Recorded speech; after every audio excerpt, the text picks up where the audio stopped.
Welcome to an invitation to sisterhood. We want you to join us on a journey as we discuss everyday issues affecting our lives. Women in the Bible and of Christian history continue to have an impact on the world, even years after their deaths. We can learn so much from them. They are sisters of inspiration, and we're all sisters in Christ.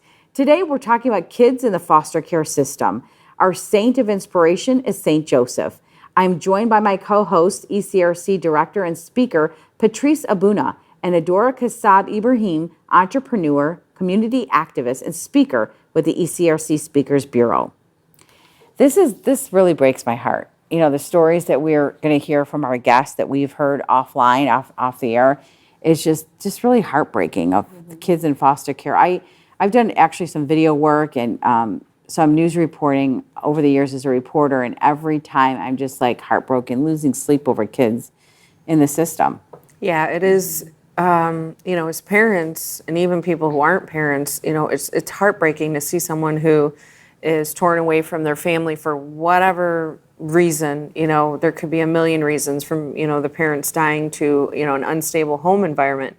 That's bad enough in of itself, but then you hear all these different stories about, they're not being cared for or not loved enough. And it breaks my heart, can bring me instantly to tears. Especially when it's like the littlest of these is like the word that always from scripture that comes to mind. Like they're just so innocent. Yes. They didn't ask this. They had no part in it. They had no say in it. Yes. And you hear of it. And what's also heartbreaking too is that sometimes then you hear of like it generationally happening.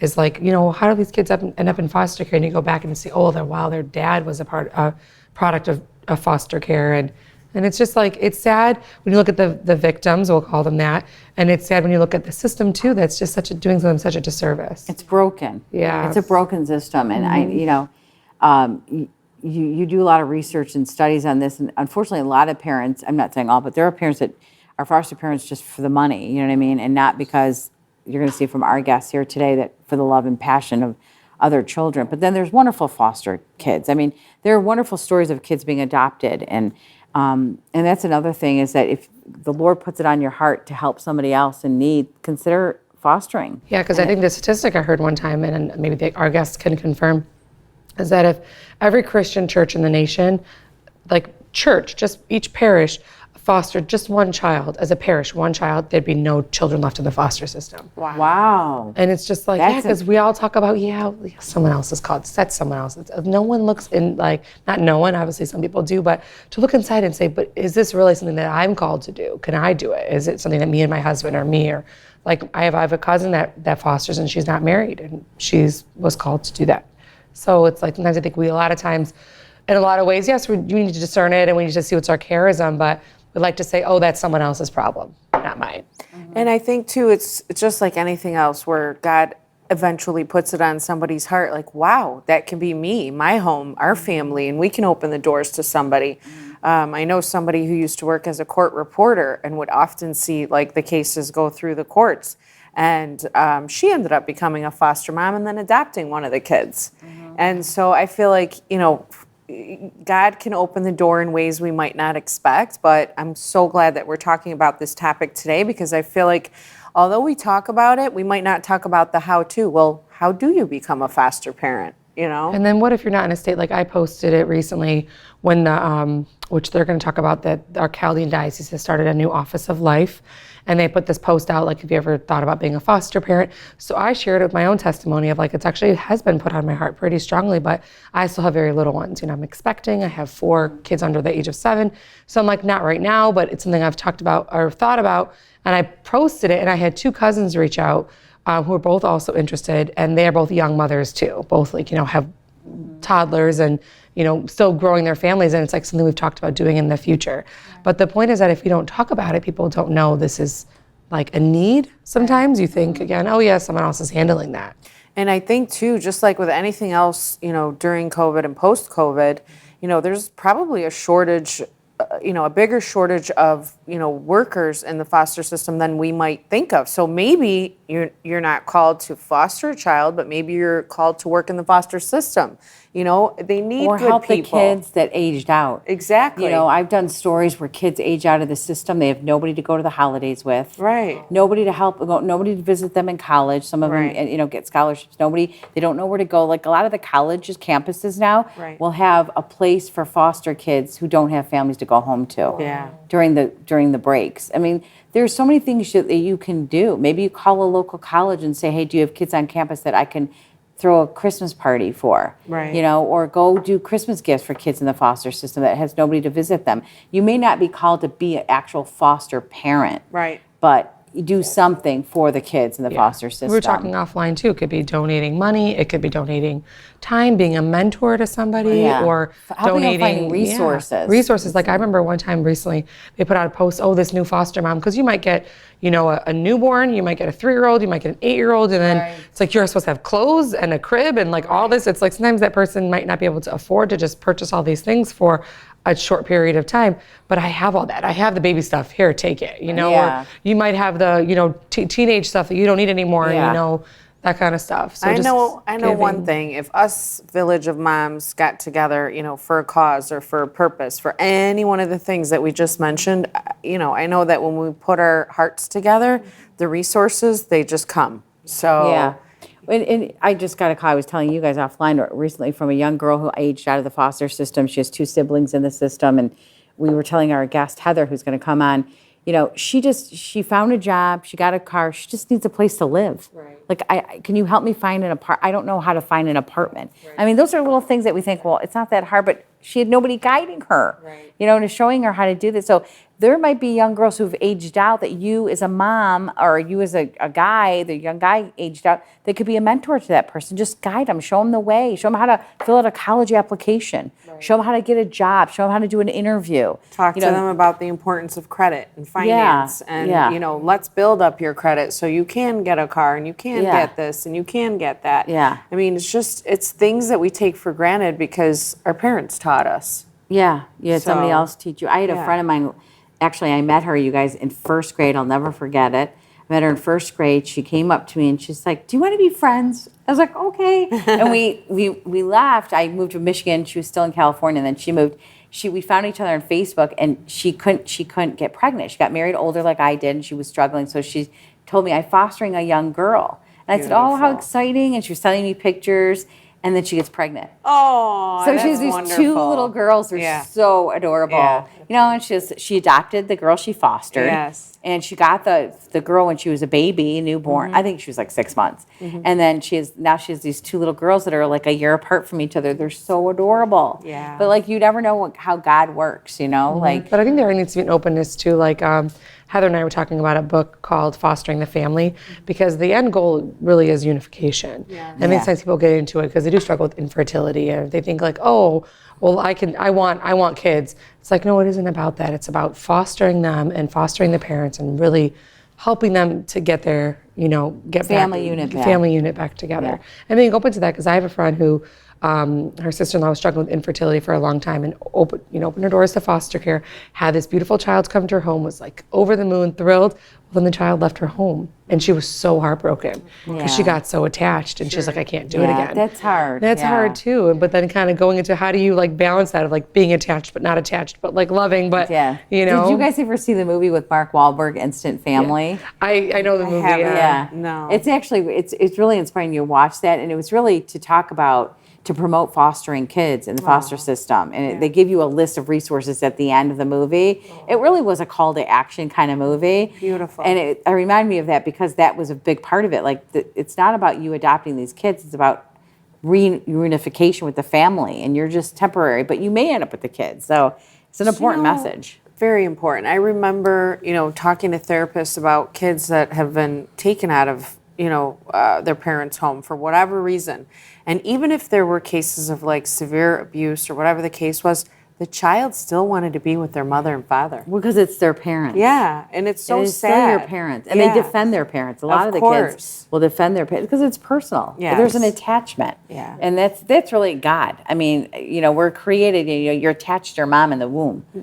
You know what I mean? And Patrice mentioned that sometimes it's a cycle of, of family members ending up in the foster care system. And I think, being able to mentor parents and unifying the families is huge, because Yeah. then you break that cycle, and then it doesn't happen to the next generation and the next generation. Yeah. And there's, probably hasn't been someone who could spend time with those parents saying, well, okay, so you didn't know how, you weren't raised as you ought to be, but let me help you with this parenting style. Yeah. And because, we know as parents, you're not taught how to be a parent. No. You learn from your parents or your friends now. Like, Right. I call my friends all the time. And it's like, because I have a teenager now. I'm like, Right. did you go through this? Right, right. We have 2 guests coming up. I'm going to step out of this next segment. So we have Marla Garmo joining us, and we have Heather Keshamoon joining us. And Heather's been a foster mom, and Marla has worked in working with people in the foster system. So they're 2 wonderful guests. I'm going to leave this to my wonderful co-host to take over this next segment, and I'll be back in the last segment. Stay with us, everyone.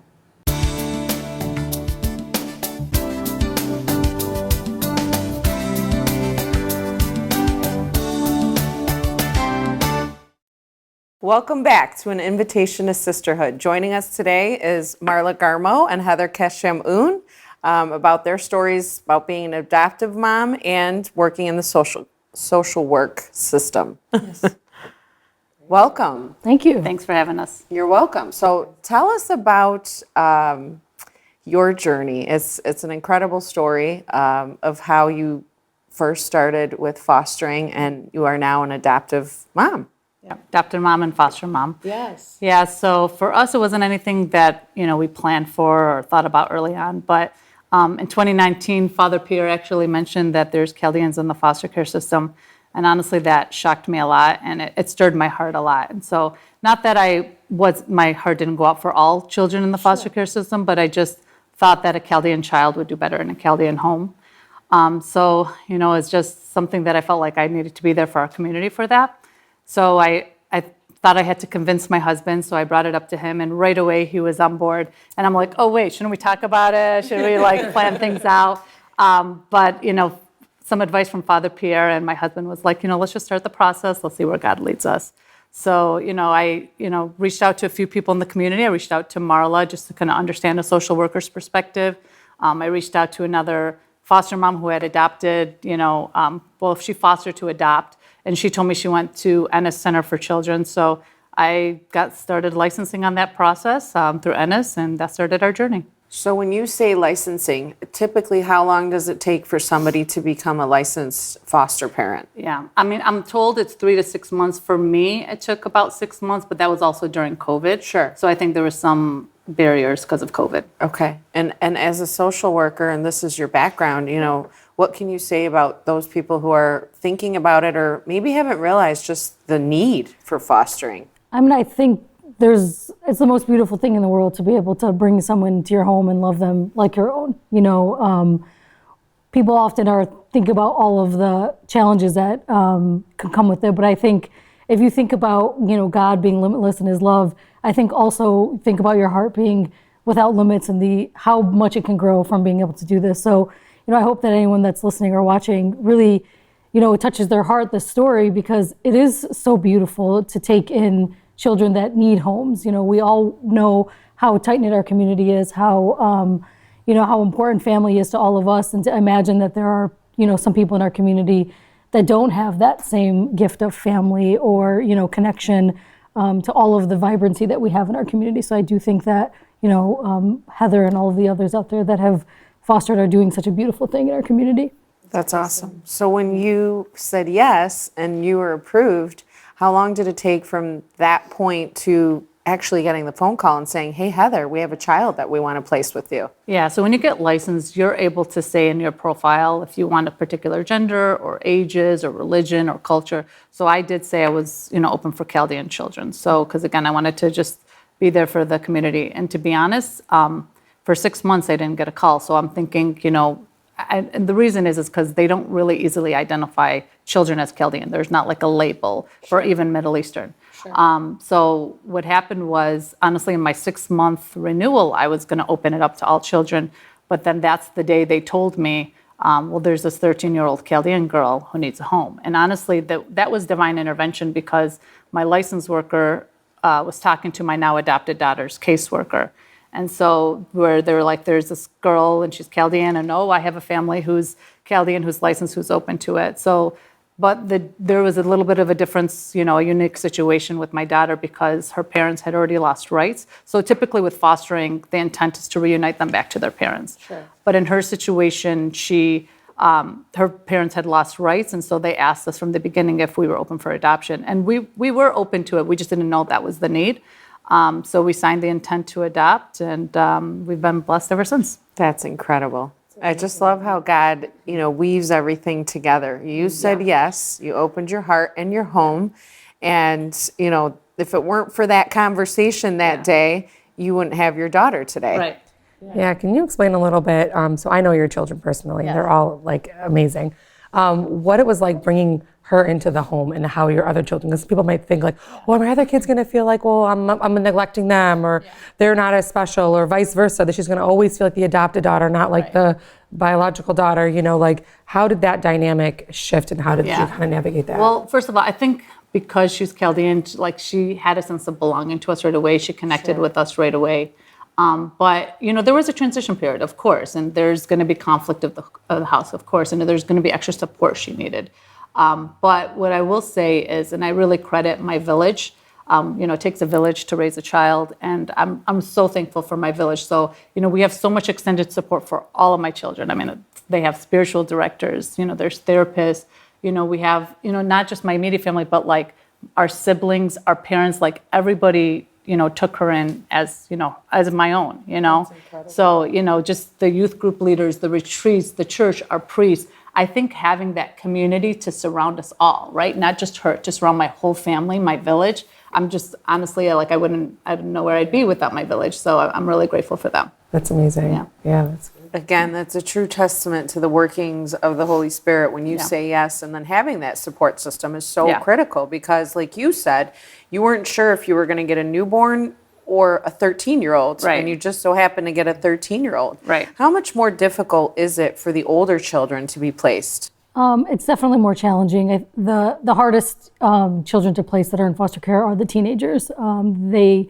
obviously come with a little bit more behavioral needs and maybe some mental health issues, and not everyone is necessarily equipped to handle that. And babies are a lot easier. They do require a lot more attention. So, I definitely think that it fits, with Heather's family dynamic. To have a teenager was obviously ideal, but, I think what you said about the village is really important, because, when we think of the families that don't have a village, that's part of the reason why these families get included in the child welfare system and get involved with them, because they don't have a village and they don't have that support.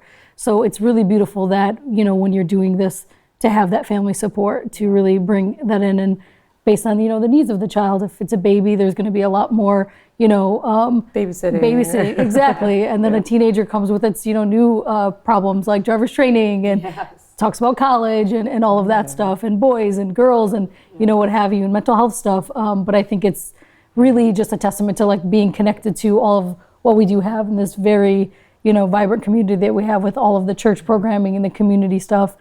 To be able to really involve that young person in all of those supports and resources. That's cool. That's so what would you say if people, I give out your numbers all the time, not sure if a lot of people call you, but like that is one of the biggest barriers for people to get into it, becoming a foster parent, and then like kind of like debunking them, like, because there's a lot of like, you just think it's this big, overwhelming, super huge thing, and like kind of break it down for us. Like what are some of the biggest things, and how do you answer them? So some of the initial questions I get or comments that are like, and you brought this up in the introduction, like, oh, like, what if you get too attached, right? So in my case, I have a foster child right now, and they're worried about what if you get too attached. But honestly, that means you're the right person, right? If you're willing to get attached, because these kids need love and security. And really, at the end of the day, I know the plan is to reunite them back to the parents and whatever is best for that child, really, at the end of the day. So I get that question a lot, will you get too attached? But if you have that love to get attached, then you're the right person to do it. Amen. Yeah. Wow. I mean, it means you really love them, and that's what these young people they need that love and they need that commitment. But it certainly is, it's not easy. But I don't think we're called to do easy things. I think we're definitely called to to do hard things, and I look at it as a responsibility, to our community to really take in those that are without. It's our call to feed the poor and to do all of this to our community. So this is just an extension of that in a much more intimate way, but a necessary way. And I want to say thank you to you for saying yes, because you had to have an open heart in order to be in this type of work. And, it's not easy, because I'm sure, you've gotten attached over the years to stories or cases or what have you. So, I'm sure there's still a need for people to go into social work. Oh, absolutely. Yeah. The caseworkers often get burnt out very quickly. And so there is, a constant need of people that are, taking on this as a professional role. But it's definitely a calling, I would say, for sure. It is something that is challenging and emotionally draining, but I don't have to take this home the way that Heather does. So I think that, it really takes all the people to do this work and to really, to lean on each other. Tell us the viewers a little bit about what you do. I find it really interesting. Yeah, so currently I run a program at Wayne State University that supports students with experience in foster care at the university level. So when young people are in the foster care system and age out, they're eligible for certain funding for college, and we're just an additional support to them. So when they get to university, they don't always have supportive adults or parents. And so they need a little bit more support when they get there to kind of help them navigate all the different systems and processes, and just kind of motivate them and to encourage them and to make sure that someone actually cares that they're doing well. So it's, there's a lot of colleges and universities that offer similar programs, but I'm here at the local one. What is your caseload like right now? How many students? I have about 20 students that I'm working with. Okay. So anywhere from, incoming first year students to students that will be graduating this upcoming year. And how are they doing once they're able to, receive the support from you guys and, move on to their degree and whatever else that they're doing? How do they do afterwards? Yeah, I think for the most part, students that are successful and are willing to, take on the, education and post-secondary education isn't easy, but if they're willing to do the work, overwhelmingly they're successful. I mean, our success rates are great. COVID has obviously impacted learning at the university level in a more challenging way, just with online learning, and it hasn't been the easiest path for a lot of students. But I think overwhelmingly they appreciate the support and to have a personal connection, someone directly that they can go to versus trying to figure it out all on your own. And I remember what it was like for me, going to university. I didn't really know what to do. And I was thankful that I had a sister that had, already gone through it. But, doing a financial aid application on my own and applying and registering for classes, I mean, it's very overwhelming because we don't, my parents obviously didn't go to university here in the States. And sure. So in some ways I understand kind of what it's like to be a first generation student, which most of our students are. But, definitely they're appreciative of the support. That's incredible. Yeah. So what would you say to the parents, either of you, who, kind of feel that tug on their heart, that, hey, maybe we can become foster parents, or, hey, let's look into this. What would you recommend the first step be? So as part of the Office of Life, they can contact life@chaldeanchurch.org, and it'll connect them to Marla or I. And so we can give further our perspectives of being a foster mother or being a social worker, so we can give a little bit more detail. And then our website as well, will point them to how to get licensed. But I will say, be open to it, start the process, trust God, because if you have the heart for it, there's a shortage of foster families. Right now, my foster son who's with me, he has two siblings, and one of them still needs placement. And so, he's been waiting 2 months for a placement now. So, it's hard because these kids and especially even some of these Chaldean kids in the system, they need a Chaldean home. Yeah, absolutely. I think it's critical.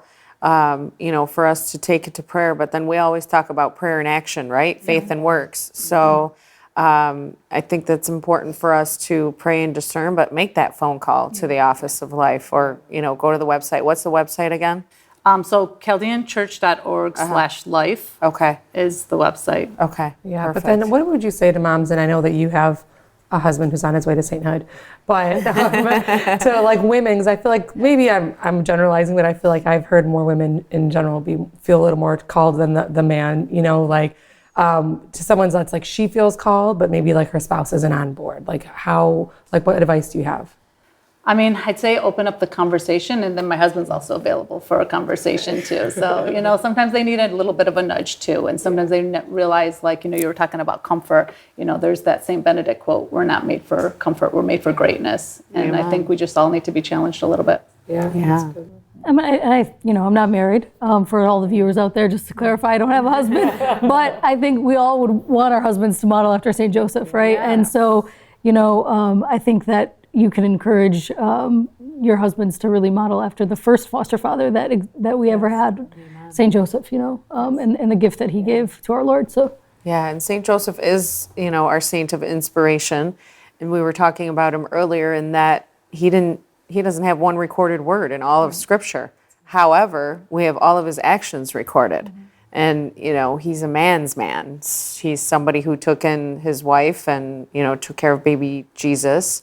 So that's the perfect model and the perfect patron for not only adoptive families, but all families. Yeah. Yeah. Why did you guys choose him? Is that's why you chose him? Anything else you want to share about St. Joseph? Kind of how he's interceded? Yeah, I mean, I did the consecration to St. Joseph even before I had any placements, and I know he's the protector of families, and I just go to him a lot, and I know that, he's helped us in our journey. Yeah, that's incredible. I love it. That's awesome. I love that we prayed together the 7 Sorrows of St. Joseph, Yes. and that one where he had to go to Egypt. I never thought about it like in the way that it was explained. So it's explained like he had to go to a foreign country where he didn't know the language. He probably didn't have work, but that's what the Lord called him to do with his wife and child, was like to protect them, was to go and just go where he knew nobody and figure it out. And he did. Yeah. And talk So about bravery, discernment. He would get these in dreams sometimes, and he would just pick up and leave the next day and, do what the Lord asked him to do. So, to have that trust and to have really just, complete surrender and say, okay, Lord, what do you want me to do with my life and my family's life? Yeah. That's incredible. Yeah. So how are the siblings with your daughter? So do you mind if I share about my foster son as well? Yes, I would love to share away. So this is kind of the note. So, I mean, first of all, of course, it's a brother-sister relationship. There's the arguments, there's the love, and everything else that goes along with it. But most recently, we brought in, after the adoption, I didn't, right away get licensed. They asked me, would you be willing to renew your license? And at that point, I had 4 teenagers and thinking, well, I got my hands full. But then I asked, well, was my daughter just a fluke, or are there really Chaldeans in the foster care system? And she told me that they're actually doing a little bit of a better job documenting them, even though it's not officially a code. So she said there was about probably 10 children in the last year while I was in the process of adopting my daughter. So I just knew that our community didn't have the awareness that, there's Chaldeans in the foster care system. And then, just my heart just got tugged again, just to be there for these children. I knew it was going to be a different situation with my daughter, right? My daughter was adopted and, she belongs to us fully. But with my foster son, again, the intent is to reunite them back to their parents. So March earlier this year, I got a call of a 10-year-old Chaldean boy who needed placement. He was actually being moved from another foster home because his previous foster home was an older lady, and she was kind of, I guess, retiring from being a foster mom. So he had to be moved again. So I was his 5th placement. Wow. Yeah, so he's been in and out of the foster care system. And he has 2 siblings, like I mentioned before, but they were already placed at the time. So he's been with us. He's... So from a behavioral perspective, I think, he just wants attention. And so it's like, he might, be just a little bit active, but I think, I just watched him over the last few months of like having love, security, and the discipline. It's how much he's even been able to transform in these last few months. Even he's the baby of the family, right? So he's 11 now, and I have older teenagers, so they spoil him, at the same time. But again, I think everybody overall, gets along really well, and it's a unique situation, but it's fun. That's incredible. Obviously, we know of other people who've been adopted, other people who have taken on, foster children. Yeah. What would you say is, the most important thing as far as like family dynamics? I know you said the kids got along great. Yeah. You had that village to support you. Your husband was on board. For the moms out there that just, you kind of want to push them off the fence and get them in. Yeah, so for our foster son, we're Auntie Heather and Uncle Robert, right? Okay. So, and then of course all my siblings, they're aunties and uncles. Sure. My nieces and nephews, those are, his cousins now. Sure.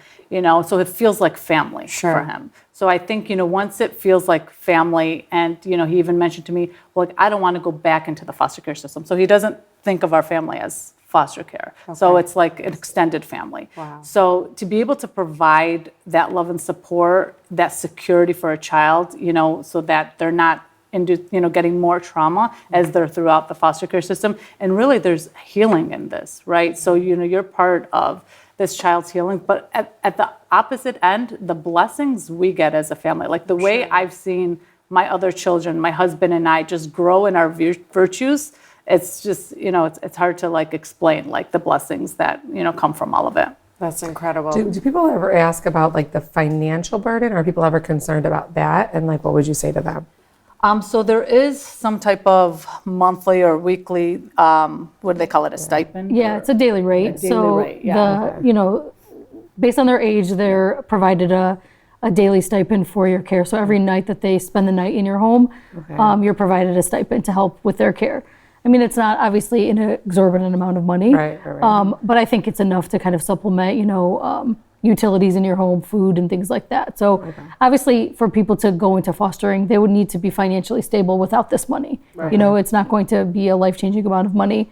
But I think as, the young people get older, there's certainly more support that's available to them. So teenagers, like the age group that I work with, there is a special set of funding that in addition to the daily rate to help them with certain things like purchasing a vehicle and getting, a laptop and driver's training and things like that. So, and college, of course, like I mentioned before. So I think that kind of that's good to know. knowing that is certainly encouraging, I think, if you want to take in teenagers, because you wouldn't have to absorb that burden of post-secondary education, which I'm sure is going to be very expensive. That's what everyone talks about. So yeah, people don't have more exactly. babies. I can't afford college. Right, exactly. So that's certainly something that, when the time comes, we'll have that conversation, to make sure that, you're... And depending on the child, whether it's like even a physical issue or a mental issue, I think there's different rates that they give for different children depending on their issues. So they'll be in their need, right? If you're driving extra to any appointments or to parent visits, they do compensate,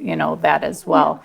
So I mean, for me, obviously, we spoil the kids, we probably go above, but I mean, it does sustain, I think, financially, like the food, the clothes, and things like that. The reunification process. I know you said, you're fostering with the intent to reunify the family. What happens on the other side with the parents? How are they, being either rehabilitated or whatever it is that, the issues were? How are those being resolved, and who helps them, and how long does that usually take? Because you've got these children who are waiting in the wings, who thankfully, have foster parents like you, but then you've got the brother who's still waiting to be placed.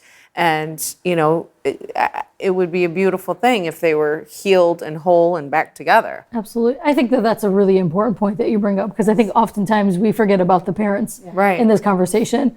When young people enter foster care, there is a agreement between the parents and the court system, because the court is the authority that removes the children from their home. Right. So what happens is, based on whatever brought the family to the involvement of the Michigan Department of Health and Human Services, there's what's called a parent agency agreement. So there's an agreement between the agency and the parents that they will complete these services. And the services can include things like mental health treatment, parenting classes, may involve substance abuse treatment, things like that. It could be about getting employment, so their finances are in order. And so the expectation is for reunification to happen, that these parents would have satisfied this parent agency agreement.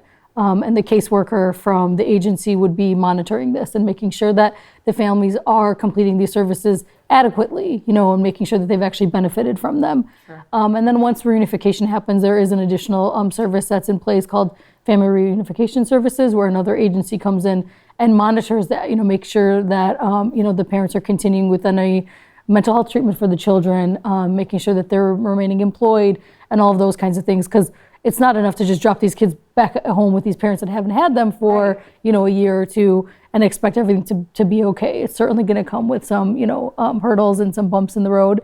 And that's what FRP, or Family Reunification Service Program, is meant to do, is to kind of ease that. And I think it can take, usually the court will give the family a year, but I think it can take sometimes longer than that for the family to get all of their services complete to be able to reunify.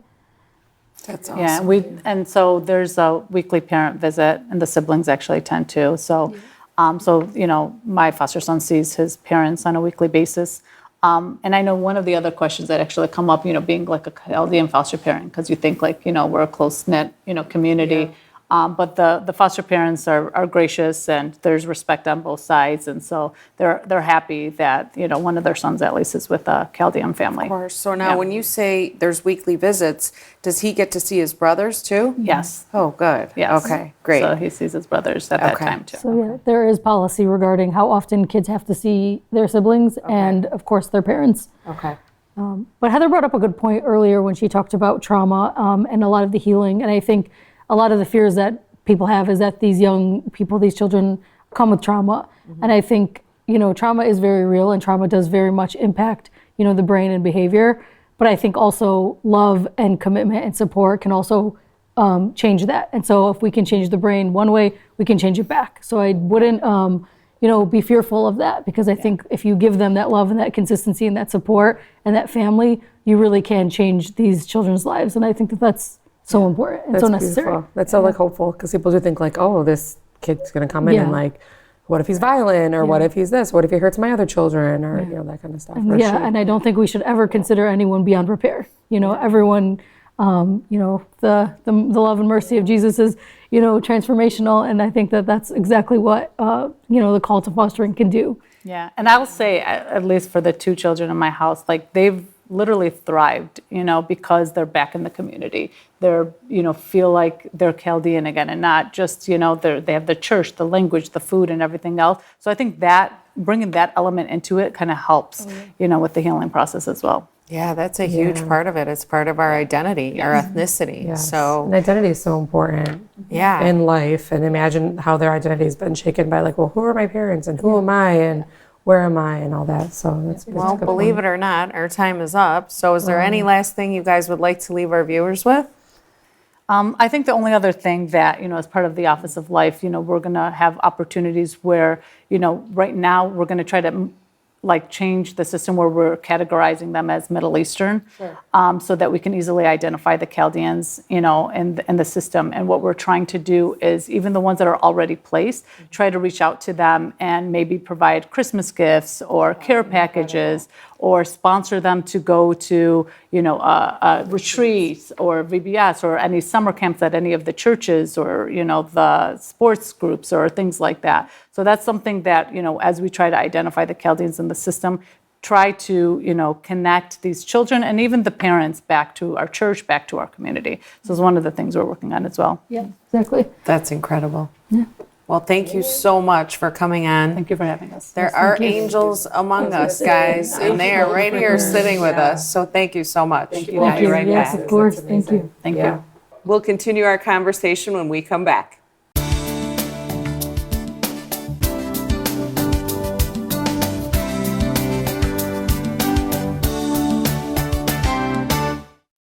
Welcome back to an invitation to sisterhood, talking about fostering children. What a great conversation. Incredible. I watched it. You guys did a fabulous job. It was hard being Vanessa. Now, I have to tell you, what really hit home for me is when, I don't know if it was Marla or Heather said, don't forget about the parents Yes. whose kids are in the foster system. And I didn't even think about them. You know what I mean? You don't think about what they might be going through, their own struggles, and how they need help and prayer. And we talked about it earlier. You don't go home with an instruction manual from the hospital and saying, okay, this is how you raise a child. You know what I mean? And people have issues. People. And I think one thing that, Marla brought up is the reason why these kids end up in foster care is because they don't have the village. And Yeah, I think yeah. as Chaldeans, we take it for granted Yeah. that everybody has 50 cousins or, a whole bunch of siblings or, whatever the case may be to help. And that was a point that really hit my heart. Well, wow, they don't have the village, and that's why they end up sometimes in this situation. Not saying that, obviously they're not lacking fault, but But of course, sometimes too, it's like if you think about where that comes from, right? Like if a sibling has, let's just say, for instance, a drug problem, there's a likelihood that maybe that it's something in the family. Maybe there's a lack of parenting. Maybe there's brokenness in the generations. And so their parents might have an issue. Oh, well, why isn't there an uncle? The aunt, uncle might also have issues. And then. There might not be extended family. Or the extended family. Imagine if you had a relative that had drug problems, would you be like, hey, I'm going to go hang out with them and have my kids Yeah, hang out with them? You exactly. might pull back and then they become ostracized. So there's all these different factors Yeah. that can come into it. I think it's one of those things that we should kind of pray for too, is that pray for that discretion. I think the first question people want to ask is, well, how come there isn't family and how come there isn't this and this? And Yeah. it's just pray for the family. Just pray Yeah. for the kid, pray for the parents, and just kind of And that's irrelevant, really. They It just need is. help. And I love the fact that they picked St. Joseph. We asked Heather, and right away she chimed in St. Joseph. I'm like, duh, But there's such a need of that role model, that parenting, the father, the family. There's such a breakdown in the role of a father in a family. And God bless Heather and her husband and taking in children and Marla and the work that she does. I love the fact that they picked St. Joseph because we need that intercessory prayer. We need to remind people, if there's nothing you can do, at least the very least pray for these children and pray for these families. And I love the fact that their foster son that they have currently already feels like it's home, and Yeah. not a foster home because Yeah. because they are Chaldean. It's the same food and the same church and the same traditions. And So- calling them aunt and uncle. Yes. There's that belonging, Yes. I love the fact that he calls them that, Yeah. and then he calls her siblings aunt and uncle. Yeah. And I And think it- that's so wonderful. 3 or 4 short months, the difference that love can make. And Marla said that, don't ever underestimate the power of love. Yeah. Although these kids, parents might be afraid because they think, oh, they're just too ruined by trauma. But then, her point to never underestimate the power of love to heal that trauma. So, Well, isn't that what everybody wants? I mean, come on, Yes. the basics of human nature and what God created us to be is to love one Yeah. another.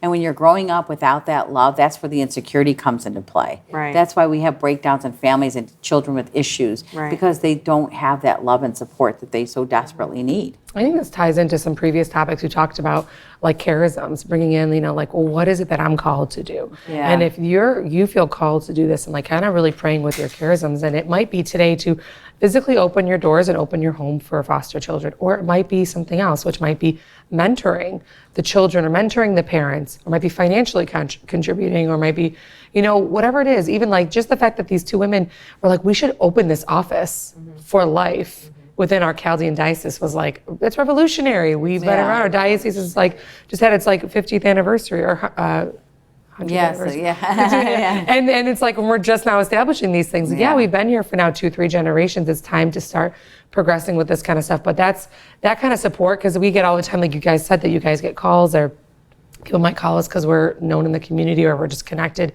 And then it's well, where do we go? Where do we turn to? There need to be these resources. So it's good to know. And it's good that we're able to turn to each other. I mean, right away when this was another call that I got, I told you about the young girl aging out of foster care. What do I do? I text you guys right away and Of say, course. how can we help her? What can we do? Where do we Yes. point? I asked Heather and then Marla to help too. And so it's wonderful that we have these resources. We didn't, a few decades ago, we didn't have kids in the foster system. right. And what I, because I was talking to a couple other people from Catholic Charities, they reached out to me a couple years ago talking about it. A lot of these kids are coming in immigrants, and they don't have, the parents, cousins died in Iraq from ISIS, or all the family couldn't get out, so only part of the family got out and they end up in the system. So there's all kinds of reasons why these kids are ending up in the system. You know, the young girl who reached out to me, her parents died when she was little. Exactly. I don't know how they died, but they died. They died when she was little. So her and her siblings ended up in the system. And it's probably like any other foster child. You know, there's a story and something happened with the parents, whether, they're still with us or they're not. But I love the fact that, now that they work towards the reunification process. Yeah. And then, like in the rare case where Heather's daughter, she became their adoptive daughter. They thought they were just going to be fostering a child, but she said yes again to adopting the child and making her permanently their daughter. Yeah, and that goes back to, too, when we're talking about praying for St. Joseph, also praying with Our Lady and her Yes. fiat. You know what I mean? Like her yes. Yeah. Her yes to say yeah, because you might be feeling that nudge and like, no, I don't really want to do that, Lord. Like that seems really difficult. Yeah. And then just like kind of really just praying with Our Lady and her fiat too. Yeah, it's funny because, when we look at the run of the shows ahead of time, like the week before, or whatever, I turned to the kids the other day, we were just watching something, and I said, what do you guys think about fostering a child? And Christiana's like, let's do it. Make it a girl. But you know what? It's funny. exactly. We didn't get to ask Heather this in detail, but like I said, I know her and her family is her. She had 2 boys and a girl, Right. and she adopted a girl, and she's like, I always wanted a sister, and she was like all excited. But then do you guys have sisters? Yeah. Is it always great? No, so they not immediately, but they soon after like start bickering, and there's like It's great when you're adults. Yeah. Oh, yeah. When you're fighting over, like, get out of the bathroom, give me a hairbrush, remove my dress, give me my makeup, that's my lipstick. That's But it's almost like as a mom, it's like, it's still really like cute. Like, okay, they're like sisters. Right. Yeah, It's not just like, oh, great and wonderful, and she's my Right. foster. No, it's Right. Because your real sisters sisters now. are, Real. yeah. It's real. What do Yeah. sisters do? We argue, and then an hour Hey, later, fine, you're let's like, go shopping. where do you want to go eat for lunch?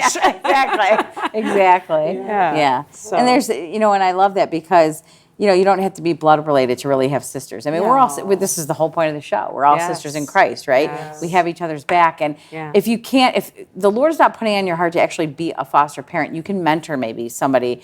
Like there's so many kids that age out of foster care systems. We talked about that, and they don't Right. have any direction. Right. Like the little things that we take for granted, nobody telling them how to apply for a job, how to apply for college, how to get a car. I mean, you can mentor maybe somebody, be like a big sister to a college student. Absolutely. I love that Marla works at Wayne State and that's exactly, what she does. She helps those students who are coming from foster care, who are, coming to college for the first time and, they're filling out all these forms, FAFSA and schedules and this and that. We, like you said, we take it for granted. But also just kind of looking into, there's so many resources. Oh, like they yes. exist. And they just don't know about it. They need to know. So Yeah. even be educating ourselves too on what those resources are so that we can then pass that along And too. I think, one of the important things is, sometimes parents think at the financial aspect that, okay, we can't afford another kid in college, but it's good to know that they would be getting scholarship and aid for, going to college. Yeah, and those other big ticket items, a laptop, a computer, a car, those are huge. So But at the end of the day, you're right, and that's wonderful that they're able to get that financial help. At the end of the day, it's really not about the money. No. It's really about the love and the support. Yeah, and when I asked the question, it wasn't to make it about the money. No, it was no, just but to it's a make it good- like- it's a great because I think people question. do ask it. They're Yeah. just like, "Ooh, we're already paycheck to paycheck, and we're Yeah, gonna add this No, kid it's to a the home." legitimate question. I I get think, it. guys, God provides. He Yeah. always provides. Yeah. Yeah. Especially when you're doing something for the least of the brothers, right? We do the least of our brothers, and that's exactly what we're doing here. So let's pray that people ask the Lord to help them, guide them. How can you help with with the issue with the kids in the foster system?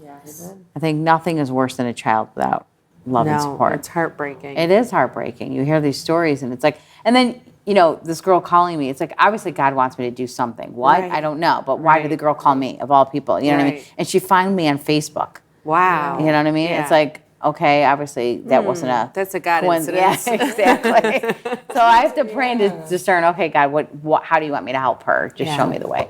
So we have so many. There's so many. Like we're going to leave you with a call to action because there's so much to pray about and discern, and we really want you to think about how God is calling you to help in this situation. So here are our pledges. I pledge to pray about becoming a foster parent. I pledge to to look into supporting foster families. I pledge to pray for parents whose children are in the foster care system.